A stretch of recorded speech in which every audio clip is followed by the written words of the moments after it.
ஓம் ஸ்ரீ குருப்யோ நம. ஸ்ரீ மகாபரிவாஜனம். இன்றைக்கி தெய்வத்தின்குரல் பாகம் 5 சங்கர சரிதம் என்ற தலைப்பில் பிரிவாக சொல்கிறத மேலே வாசிக்கிறேன். இது பக்கம் 1061 ஆரம்பிக்கிறது. தெய்வ பேதம் நீக்கியது பஞ்சாயதன மூர்த்திகள். இன்னொன்று விசேஷமாக அவர் பண்ணியது, எத்தனையோ மகான்கள் மகாபக்தர்கள் இஷ்ட தெய்வம் என்று ஏதாவது ஒன்றைத்தான் சோத்தரித்திருப்பார்கள், அதன் உபாசனையைத்தான் பரப்பியிருப்பார்கள். நம்முடைய ஆச்சாரியால் தான் அத்தனை தெய்வங்களையும் ஸ்தோத்திரித்து அத்தனை தெய்வங்களின் வழிபாட்டுக்கும் பிரபஞ்சசார தந்திரம் என்ற நூலில் வழிமுறைகளை விளக்கினார். அந்த ஞானிதான் இப்படியெல்லாம் பக்திக்கும் புது எழுச்சியை தந்தவர்.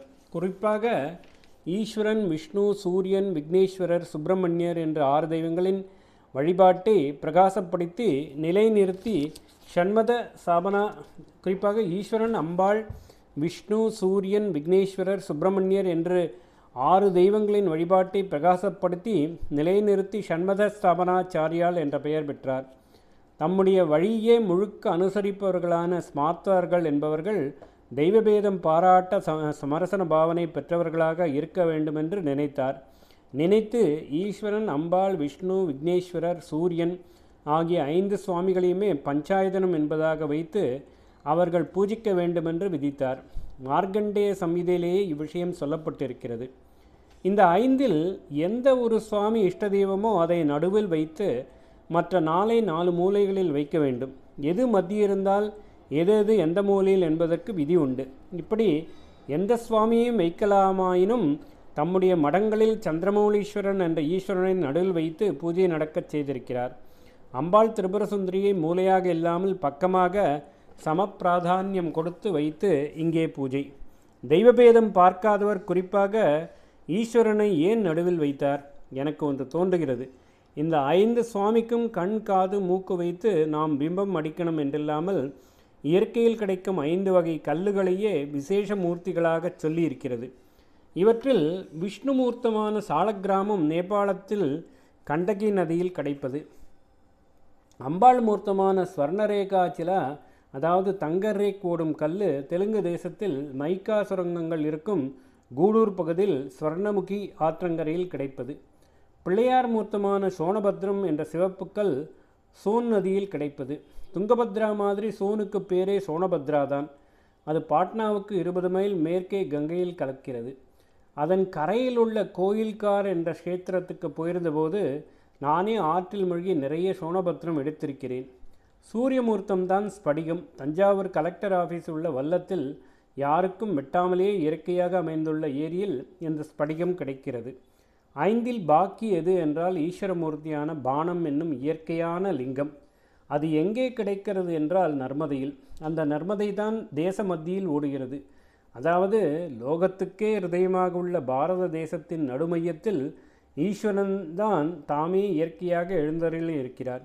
அதனால் லோகம் முழுவதும் க்ஷேமத்துக்காகவும் மடத்தில் பூஜை நடக்கும்போது மத்திய மூர்த்தியாக ஈஸ்வரன் தான் இருக்க வேண்டுமென்று ஆச்சாரியால் வைத்திருப்பார் போலிருக்கிறது. ஆனால் நம்முடைய சந்திரமௌலீஸ்வரர் பானலிங்கம் இல்லை, ஸ்படிகலிங்கம். ஏன் அப்படி என்று அப்புறம் கதை சொல்கிறேன். நாம் இந்த பஞ்சாயதன சிலாக்களை, அதாவது கற்களை பூஜையில் வைத்து விட்டோமானால் நேபாளத்திலிருந்து தஞ்சாவூர் வரை தேசம் முழுவதையும் நம் அகத்துக்குள் ஒன்று சேர்த்து வைத்து விட்ட மாதிரி தான். தேச மத்தியில் குடிகொண்ட பரமேஸ்வரன் இந்த தேசம் முழுவதிலுமேயே 4 திசைகளுமாக சோமநாத், ஸ்ரீசைலம், உஜ்ஜயினி, ஓம்கார், மந்தாதா, இது நர்மதா தீரத்திலே இருப்பது. பரளி, நாகேசம், காஷி, பீமசங்கரம், ராமேஸ்வரம் தமிழ்நாட்டுக்கு தெற்கோரத்தில் இருப்பது. திரியம்பக் நாசிக் கிட்டே, கேதார்நாத், கிருஷ்ணேஸ்வர், எல்லோரா என்ற 12 மகாக்ஷேத்திரங்களில் ஜோதிர்லிங்கமாக வியாபித்திருக்கிறான். ஆச்சாரியால் அத்தனை இடத்துக்கும் போய் ஒவ்வொரு லிங்கத்துக்கும் ஒரு ஸ்லோகமாக 12 லிங்க ஸ்தோத்திரம் என்று அனுக்கிரகித்திருக்கிறார்.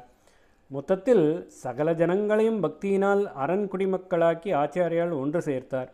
ஆனந்தகிரியத்தில் அவர் ஒவ்வொரு எதிர் சித்தாந்தமாக ஜெயித்து வைதிக மதத்துக்கு திருப்பினதை சொல்லும்போது பல இடங்களில் அவர்களை சுத்த அத்வைதிகளாக்கினார் என்று மட்டும் சொல்லாமல் பஞ்சாயத்தன வழிபாடு செய்யும் பஞ்சபூஜ பராயணர்களாக்கினார் என்பதும் இருக்கிறது. அதோடு நித்தியகர்மா சக்தர்களாக்கினார். ஸ்மார்த்த சௌத சகல கர்ம சீலர்களாகவும் ஆக்கினார். அதாவது ஸ்ருதி ஸ்மிருதிகளில் உள்ள சகல கர்மானுஷ்டானமும் செய்ய வைத்தார் என்றும் இருக்கிறது.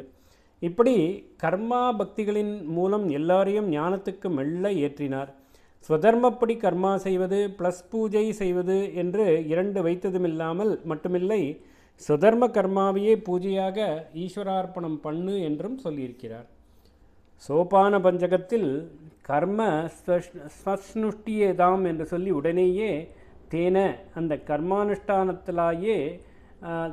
கர்மானுஷ்டானத்தாலேயே ஈசஸ்ய விதீயதாம் அபசிதி ஈஸ்வரனுக்கு பூஜை பண்ணப்பட்டதாகட்டும் என்கிறார். இதுதான் அவனே பலதாத்தா என்றும் பல தியாகம் பண்ணும் நிஷ்காமிய கர்மயோகம். இப்படி கர்ம மார்க்கிகளையும் ஆச்சாரியால் பண்ண வைத்தார். அதிலிருந்து தான் எந்த கர்ம ஆரம்பத்திலும் பரமேஸ்வர பிரீத்தியத்தும் என்றும் முடிவில் ஜனார்தன பிரியதாம் என்றும் சொல்வதாக ஏற்பட்டது. ஈஸ்வர பிரீதிக்கு ஆரம்பித்து ஜனார்தன பிரீதிக்கு முடிப்பதில் சிவவிஷ்ணு அத்வைதமும். ஓம் ஸ்ரீ குருப்யோ நமः. ஸ்ரீ மகாபரிவாஜனம் மகாபரிவாஜனம் மகாபரிவாஜனம்.